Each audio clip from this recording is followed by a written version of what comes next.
A governor in Thailand says rescue divers have found a soccer team of 12 boys and their coach alive, more than a week after the group went missing in a cave. Thai Navy SEALs released this video on Facebook showing the moments rescuers first found the team. The governor says medics are evaluating the boys to see if their health is in good condition, and they will care for them until they're strong enough to move on their own. BBC Southeast Asia correspondent Jonathan Head has more. There have been times during this last 9 days when many people here have begun to lose hope, although nobody said so publicly.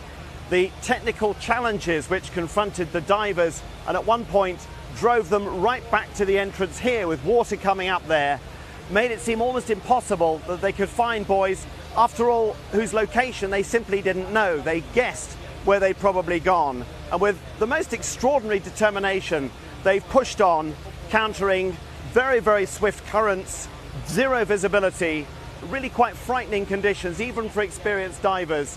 The news has got better in the last 2 days. They've established a forward camp in a cavern and then managed to push forward today rather faster than we expected.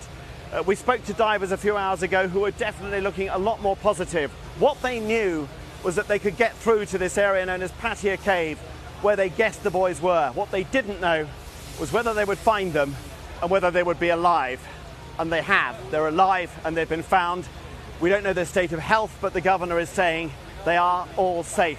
And for the moment, for everybody here, that is just something almost unbelievable that they're absorbing. A happy ending that had seemed increasingly hard to believe in.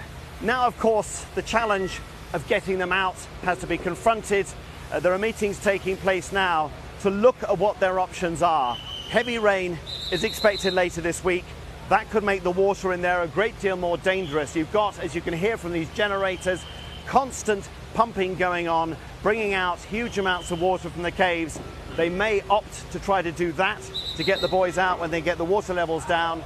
They've clearly got to fix whatever health problems they've got, treat them, rebuild their strength before they can even think about bringing them out.